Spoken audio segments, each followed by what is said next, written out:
සුබ දවසක් ඔයාලා හැමෝටම. අද මම ඔයාලත් එක්ක කතා කරන්න යන්නේ HTML, CSS, JavaScript සහ Tailwind use කරලා cart section එකේ responsive product details pop-up model එකක් design කරන්නේ කොහොමද කියලා. ඔයාලට මේ පේන මගේ cart section එක මේ model එක open වෙන්නේ කොහොමද කියලා බලුවොත් අපි මේ cart එකට add කරලා තියෙන එක skill එකක් උඩ click කරාම අපිට මේ විදිහට ඒ product එකේ image එකයි මෙතනින් level එකයි ඒ වගේම title එක ඒ වගේම seller ගේ name එක ඒ වගේම description එක සහ price එක මේ විදිහට display වෙනවා. ඒ වගේම මෙතන මේ තියෙන close icon එක click කරාම මේ model එක close වෙලා යනවා. මේ විදිහට තමයි මම මගේ design එක create කරගෙන තියෙන්නේ. අපි දැන් බලමු මම මගේ coding part එක කරලා තියෙන්නේ කොහොමද කියලා. මම මගේ coding part එක කරලා තියෙන්නේ by-dashboard.php කියන file එකේ. මෙතනදී මුලින්ම මම product module කියලා comment කරලා ඒක යටතේ div එකක් දාලා ඒකට class add කරන් තියෙනවා fixed z0 z100 hidden කියලා. ඒ වගේම id එකක් add කරන් තියෙනවා product model කියලා. ඊට පස්සේ මම overlay කියලා comment එකක් දාලා ඒක යටතේ ආයෙත් div එකක් දාලා ඒකට id එකක් add කරන් තියෙනවා model overlay කියලා. ඒ වගේම classes add කරන් තියෙනවා. ඊට අමතරව on click එකක් දාලා තියෙනවා close product model කියලා.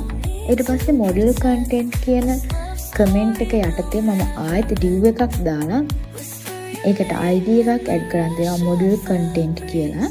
ඒ වගේම ඒකටත් මම class add කරන් තියෙනවා. ඊට පස්සේ මම image section කියලා ආයෙත් comment එකක් දාලා ඒකට මුලින්ම div එකක් add කරලා ඒකටත් classes ටිකක් add කරන් තියෙනවා. ඊට පස්සේ මම img tag එකක් දාලා ඒකට classes ටිකක් දාලා තියෙනවා. ඒ වගේම id එකක් දාලා තිනවා model img කියලා. මම මෙතන src එක ඇතුළට image link එකක් දාලා නැහැ. ඊට පස්සේ මම ආයෙත් div එකක් open කරලා ඒකට classes ටිකක් දීලා තියෙනවා. ඊට පස්සේ ආයෙත් div එකක් දාලා මම id එක දීලා තියෙනවා model placeholder කියලා. ඒ වගේම ඒකට classes ටිකක් add කරලා තියෙනවා. ඒ වගේම මේ div එක ඇතුලේ මම මේ emoji එක add කරන් තියෙනවා. ඊට පස්සේ මම span එකක් දාලා ඒකට id එක add කරන් තියෙනවා model level කියලා. ඊට පස්සේ ඒකට classes ටිකක් add කරන් තියෙනවා. ඒ වගේම මම span එකට beginner කියලා දීලා තියෙනවා. ඊට පස්සේ මම content section කියන එක යටතේ div එකක් දාලා ඒකට class add කරන් තියෙනවා. ඊට පස්සේ close button කියන comment එක යටතේ මම button එකක් දාලා ඒකට on click එකක් දීලා තියෙනවා close product model කියලා. ඒ වගේම ඒකටත් මම class ටිකක් add කරන් තියෙනවා. ඊට පස්සේ මම මේ button එකට මේ close emoji එක add කරලා තියෙනවා. ඊට පස්සේ title කියලා comment එකක් දාලා ඒක යටතේ මම h3 tag එකක් දාලා course title කියලා දීලා තිනවා. ඒ වගේම මම ඒකට id එකක් දීලා තිනවා module title කියලා. ඒ වගේම මම ඒකට class add කරන් තියෙනවා. ඊට පස්සේ seller කියලා comment එකක් දාලා ඒක යටතේ මම paragraph tag එකක් දාලා by seller name කියලා දීලා තිනවා. ඒ වගේම ඒකටත් id එකක් add කරලා තිනවා module seller කියලා. ඊට පස්සේ ඒකටත් classes ටිකක් add කරන් තියෙනවා.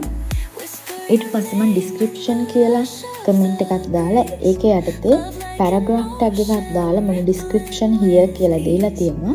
ඒ වගේම ඒකටත් id එකක් දීලා තියෙනවා model dis කියලා. ඊට පස්සේ මම classes ටිකක් add කරන් තියෙනවා.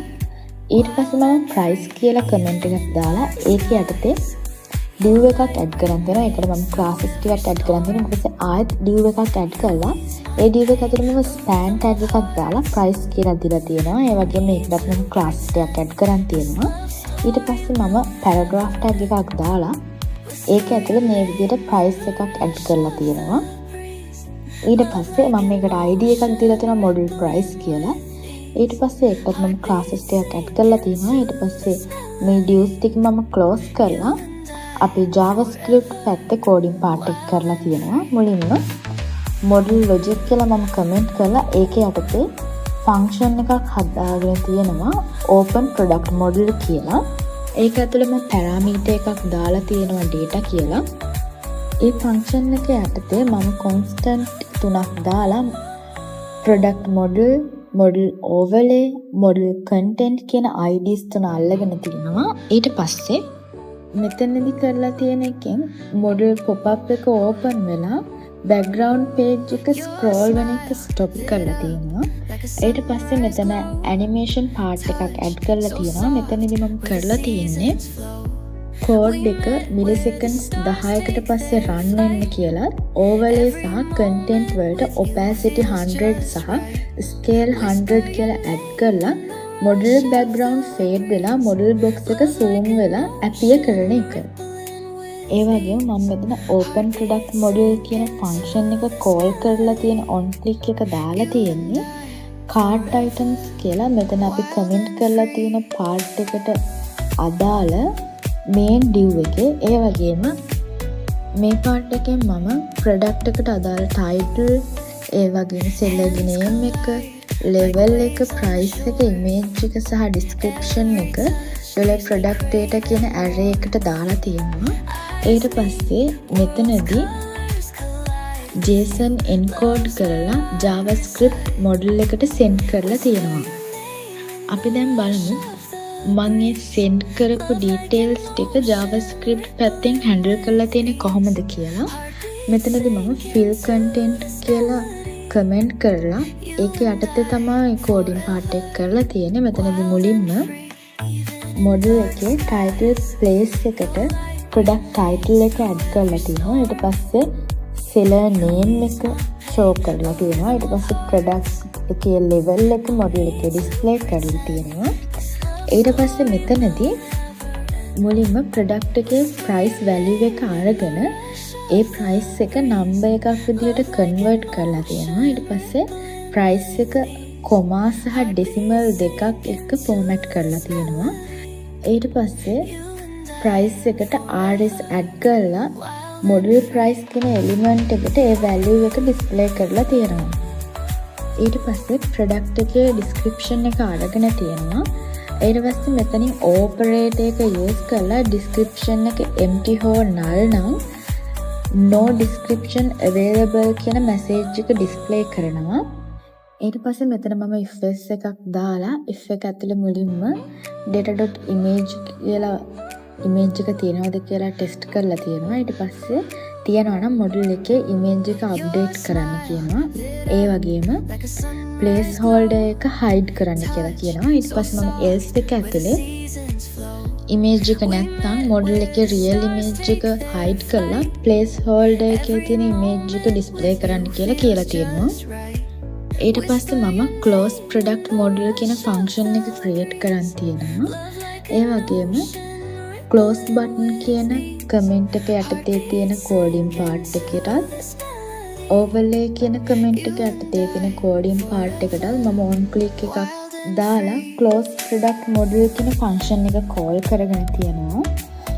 දැන් අපි බලමු මම මේ function එක යටතේ කරගෙන තියෙන coding part එකෙන් මොකක්ද කියන්නේ කියලා. මුලින්ම product model එකයි model overlay එකයි model content එකයි variable 3කට assign කරලා තියෙනවා. ඊට පස්සේ overlay එකේ opacity 100 කියන class එක remove කරලා තියෙනවා. ඊට පස්සේ model content එකේ scale 100 සහ opacity 100 කියන class දෙකම remove කරලා තියෙනවා. ඊට පස්සේ set timeout එකක් දාලා මිලිසෙකන්ඩ් 300කින් පස්සේ pop-up එක hide කරලා පිටුප scroll කරන්න හදලා තියෙනවා. මේ විදිහට තමා මම card section එකේ responsive product details pop-up model එක design කරලා තියෙන්නේ.